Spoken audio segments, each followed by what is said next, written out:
If you enjoy watching Common Ground online, please consider making a tax-deductible donation at lptv.org.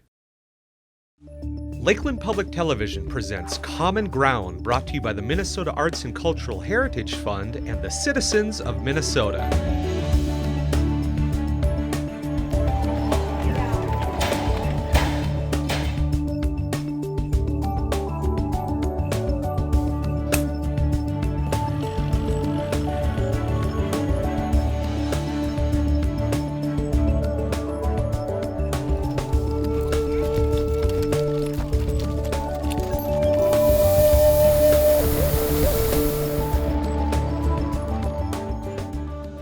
Welcome to Common Ground. I'm your host, Scott Knudsen.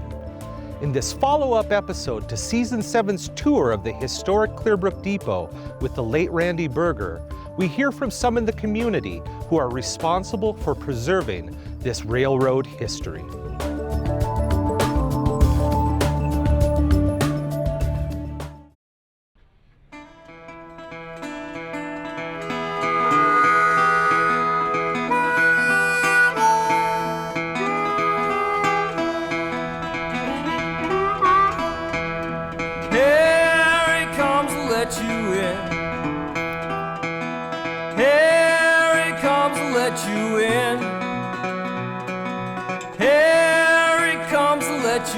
My friends, when it's my time, won't you leave the back door free?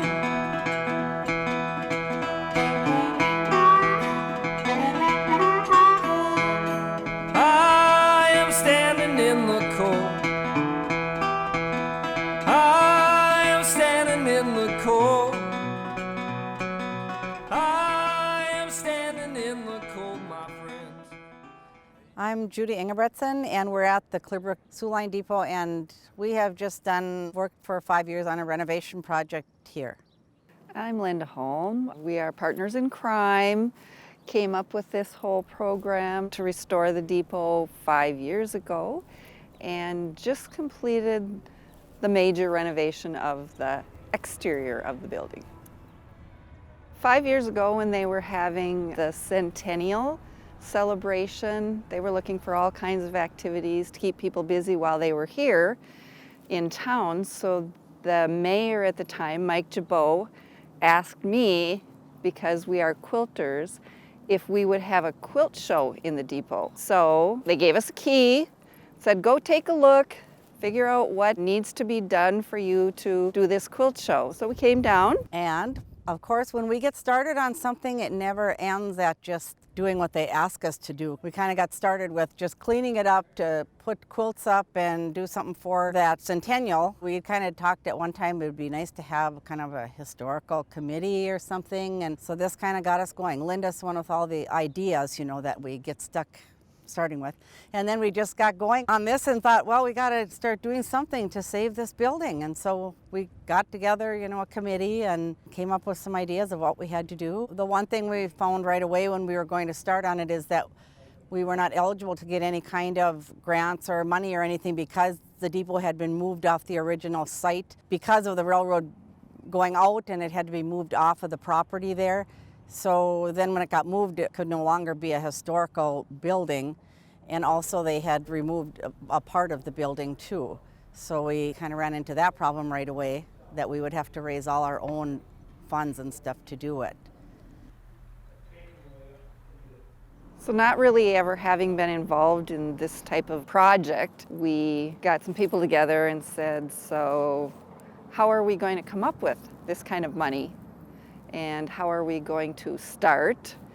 So what we did was just started having fundraisers, and we sat down and divided the project into phases. Phase 1, the roof, because we figured you have to protect the building first with the roof and then go from there. The roof was really bad and it was starting to leak, so we got that done. Phase 2 was the windows. We were looking at trying to do something that was maintenance-free and still looked as much like the original building as possible. And of course that was a challenge with the windows too, because of course the windows were odd sizes. The building wasn't exactly square everywhere. We were lucky to get volunteers On the windows, we had the American Legion took on the job. The lumberyard measured, so they got all the correct sizes, ordered the windows, and the Legion men came in and installed them all for nothing, donated their time.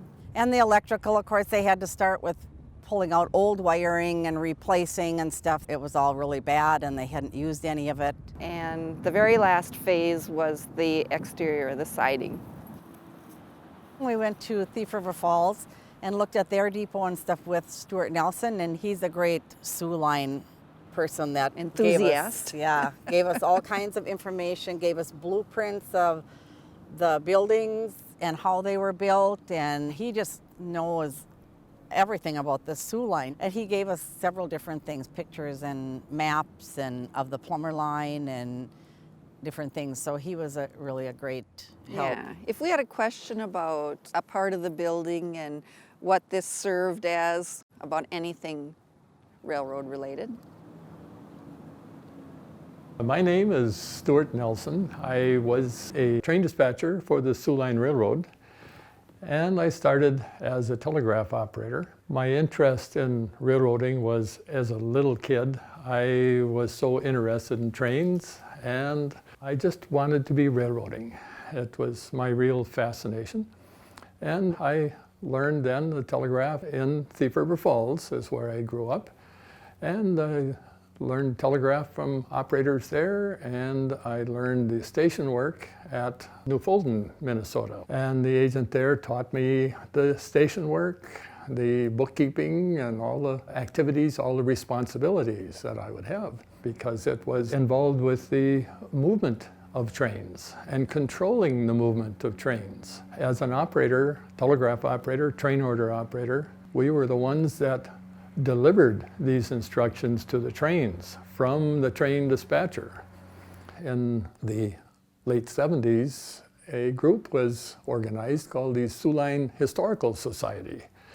Well, that's just a group I like to be with. I joined, and I am very active in it. It's history of the railroad and all sorts of history. It's not just depots or engines, but everything about it.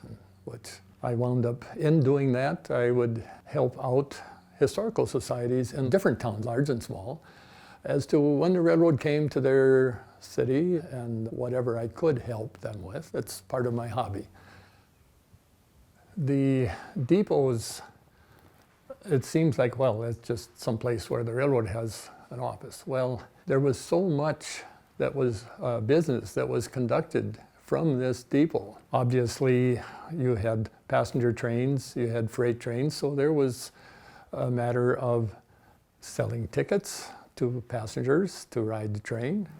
There was the different businesses on the what we referred to as a house track or industry track. You had a main line where the trains ran, a siding where they meet, and then the house track, which was an industry track. Well, you had elevators, you had lumber yards, you had fuel dealers, coal, oil, gas, whatever. And that's when they received cars or wanted empty cars to load, that's where those cars would be spotted. So this office handled freight in that manner. And you could ship a box to go anywhere in the country. You could ship it out. You could ship most anything. You could ship money. You could ship important papers. So the railroad really did furnish a complete contact with the outside world in those early years. And gradually, once the passenger trains became phased out, and that was the end of that, of course.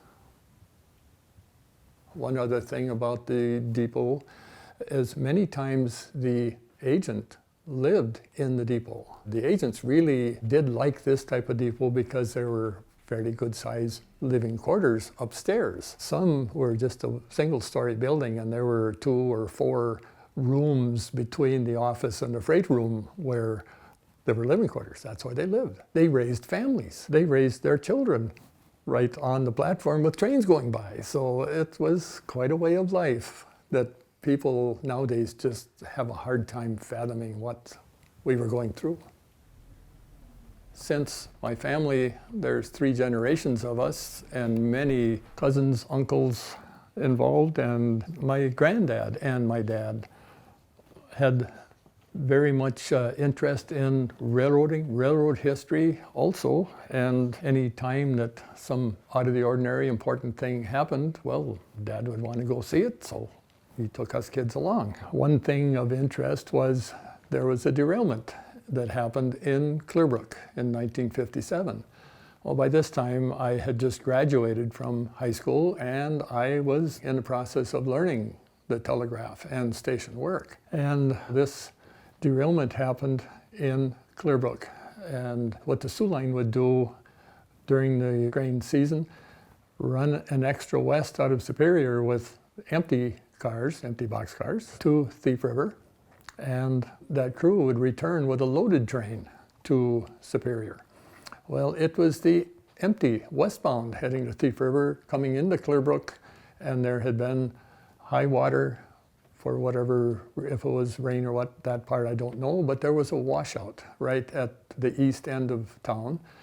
And as the engine and the first 2 or 3 cars got over it, the track collapsed underneath it and a number of cars derailed on their side. Thank goodness the engine crew, they had gotten over the track all right, and the conductor and the rear brakeman, the flagman, they were back in the caboose, so they were okay. The steam operated wrecker is doing the re-railing. We call it the hook. On the railroad, the term, it's the hook. It's a 1903 steam-operated wrecker. And unfortunately, for the railroad, the last steam engine ran through here in 1955, and the water tank was removed in 1952. So here's the steam wrecker running short of water. So they would have to do one of 2 things: siphon water out of a creek or call the fire department to have them come over and bring them water for the wrecker so they can keep working. It's part of the fascination of railroading at a time when things were changing, dieselizing as opposed to steam-operated locomotives and machinery. And they had a diesel wrecker, but this was down in Minneapolis. So the steam wreckers and the outlying terminals and division headquarters were still being used. People nowadays are not aware of what our history was and what services we performed from this business. And by preserving these depots and having these items here, it shows people just what used to be. But it's pride in having an attraction. There are many people that's part of their idea of a vacation, is to go visit places like this in different towns. They weren't necessarily involved with the Soo Line Railroad, no, interested in all railroads or just other areas. So it isn't just a railroad interest, it's what the town was. And then the pride of having something like that as an item of interest, a source for people to come and visit their town.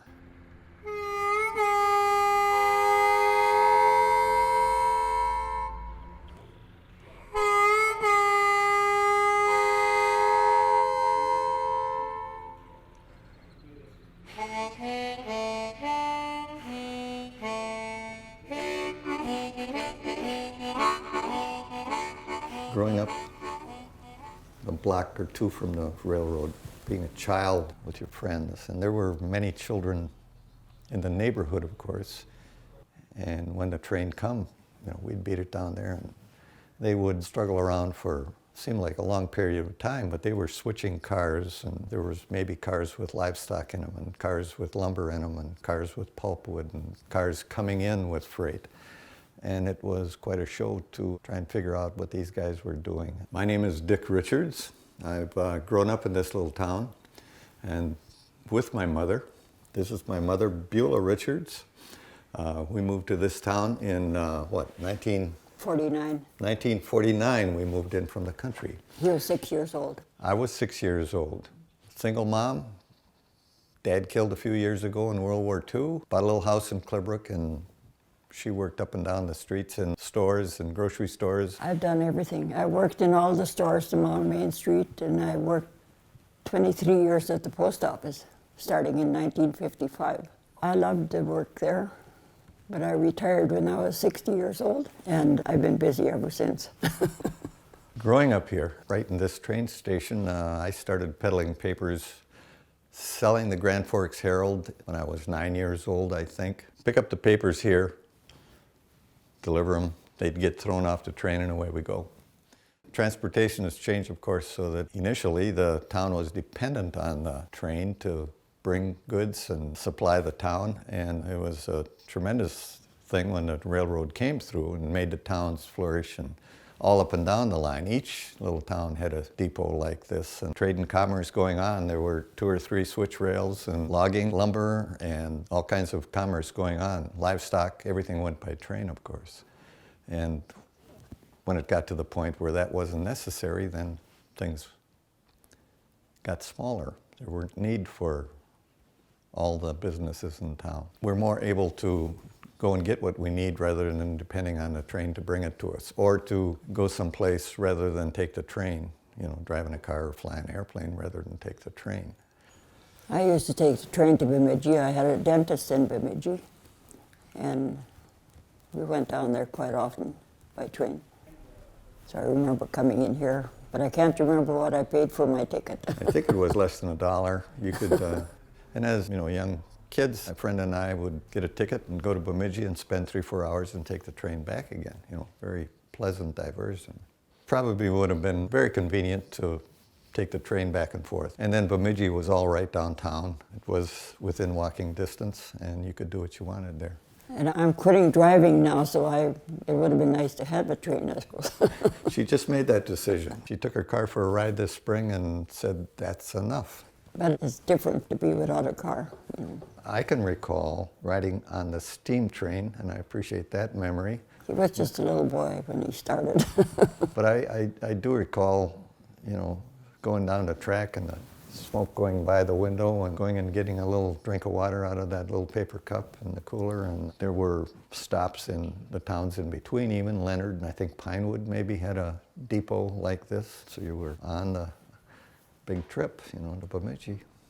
Well, they bring classes in here, elementary classes and so forth, and it just has to bring together the reality that things were much different, things were difficult, things that have developed and maybe even gone away now, that we have a direct connection to that and realize where they came from in these families and what's happened here. It's a very positive thing for the community. They work with the Historical Society in the county here. It's important to know where you've come from, what happened, how did this all get here? And to see that these communities started from absolutely nothing and grew into really quite something that we can remember. To have this available for people to come back to and maybe be involved with. I'm sure the people working on this committee are learning about history as they go. And that's what this place is trying to do, is pass that information on to everybody. My name is Daniel Stensing. I grew up here in the Clearbrook area. My father owned a house just to the northeast of the depot here, and he got a job on the Sioux Line Railroad when I was about 2 years before I was born, so he moved his family to town, and that's where I become aware of the railroad. He worked hard to make a living for us on the railroad, but we had a good family, a good place to live, and we were comfortable. We were across the tracks from the school though, so we had to cross the railroad tracks to get to school. And that wasn't the real problem until the oil trains came, you know, and they plugged up the tracks with these tanker cars, and we had to walk down to the main street to get across. And a lot of times we'd wait there for some cars to be moved across there, and then when the coast was clear, we'd hurry up and run across the tracks. There was us and the neighbor kids, there was 3 other families lived up in that area, and so we were all kind of walked to school together. We didn't go near the station where they were downloading the oil, but we could certainly smell it. You know, at the time we were afraid of the train, but I guess now I realize that the smell was probably the danger, and we were fortunate that nothing ever happened. This is a photo of the section crew that worked in Clearbrook, and the first one on there is my father, Russell, and then a fellow by the name of Bill Benson, and behind him is my uncle, Lester. Lester was the older of the 2 brothers on there. So that's a nice look at the motor car they used, and behind that, that's a push car with the last 3 guys sitting on the edge of that. Their job is to maintain the track in as good condition as possible. In other words, when they would ride in that motor car, some of them would look forward, some of them would look back, and it was called patrolling the tracks. And what they're looking for is any damage, any problems that may exist along the roadbed or the ties or the rails, keep the track safe. And they did a lot of manual labor, what was called raising track. When you raise a track, the purpose for that was when the trains go over the tracks, they heavy loads and the tracks will move up and down a little bit, or they'll squash them in, and they find those spots where the track has sagged, and then they'll jack it up and tamp gravel under the ties to bring it back up to level. When I was very little, the transportation was the railroads as far as my family was concerned, and my mother at times would come to this depot and take the train over to Bemidji, and then she'd have a few hours there to shop and then get back on the train and come back in the evening. And I remember the first time that I remember this was this big black train with the bell ringing and the huffing and puffing came down by the platform, and I was terrified of that thing. It was blowing steam out on the platform. It was quite an experience for a young boy to see that really for the first time. My name is Carol Wahlberg. I started on the railroad about 1964, and I worked as a crane operator, pile driver operator, and later years as a B&B foreman.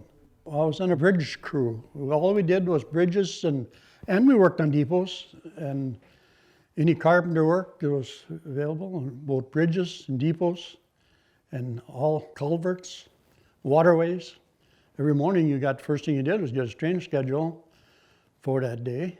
Matter of fact, I started on the railroad in this depot, putting in a culvert. And then from there on was ditching, and then, it's just any crane work, clam work, mostly. At that time, and then later on, I was into driving piling. And Clearbrook is pretty much the same now as it was then, except for the loading dock and all that stuff was used, there was no drill, and there was the house track, the siding where they met other trains, and otherwise, it's pretty much the same. Those that are interested, and just quite a history. I think the railroad come through here in 1910. The old coal stove used to sit right there. And then you used to have a stovepipe running to the chimney, tied up with wires, And then the old stairway going upstairs used to be there, or it probably still is in the other room there. And I know the depot agents, they always left the door open so they get the heat from here upstairs. Because they paid for their own heat upstairs. Well, it certainly would teach the young people how life was at one point. Because I don't think it's ever going to go back there again. I guess maybe the modern generation will be caring less and less, but I certainly think it's a great thing. There's a lot of preservation going on throughout the county, like the Pioneer Farmers down the south end, and Shevlin, there's the Historical Society. And here at the depot, preserving this part of the heritage for our county, and I'm really happy with their work. I think they're doing an excellent job. It takes a lot of time, takes a bunch of money, takes a lot of effort, so I think they're doing a good job, a real good job. I think we just wanted to preserve the history and everything. There's not much left of the history, the buildings and everything, and it's a neat building, and it's the beginning of the community. I mean, that's how the community started. So we need to preserve that history. Because it already had been started as a history center, we thought we could build on that and make it continue for another 100 years. We have reunions, all school reunions, but to be able to come back to the community that you maybe left years ago and see a part of it that you're familiar with for older people, and for their grandchildren and children to be able to maybe understand that all of this just didn't automatically happen. The railroad's coming, an opportunity, we want a jewelry store, we want a hotel. This didn't just happen. This was some enthusiastic people that made this happen. Those were thriving little communities that were wonderful places. The people in the community have just been really so excited about it. I think especially with a small town, there's a lot more community pride. And in small town, everybody is tied to the past and the ancestry, and everybody knows somebody who knows somebody, and the stories go on forever. There needs to be a place to keep these stories alive. I know a lot of people, they enjoy coming here during the summer. Visitors come to town, they always like to come to the old depot. We go through the whole building. We're hoping to get more railroad memorabilia and old pictures. The town was created when the train went through, so to relate the train and that history to the younger generation that hasn't even seen the tracks, because the tracks were removed. That history's lost if somebody doesn't preserve it. It does preserve for future generations what went on here. It's hard to imagine what a steam engine sounded like or looks like, but at least there's pictures, there's artifacts that people can come and can look at and maybe get a little idea of what went before them.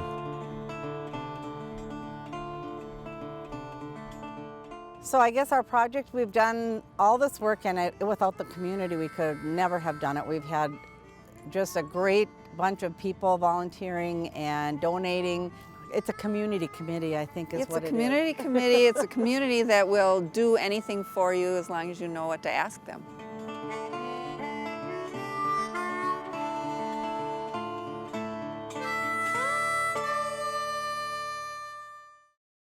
Thank you so much for watching. Join us again next week on Common Ground. If you have an idea for a Common Ground piece that pertains to North Central Minnesota, email us at legacy@lptv.org or call us at 218-333-3014. To view any episode of Common Ground online, visit us at lptv.org.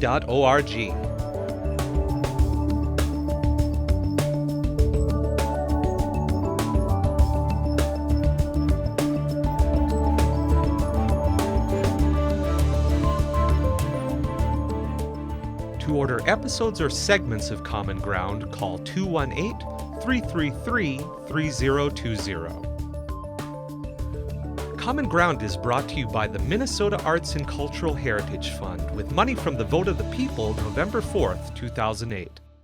If you enjoyed this episode of Lakeland Public Television's Common Ground, consider making a contribution at lptv.org.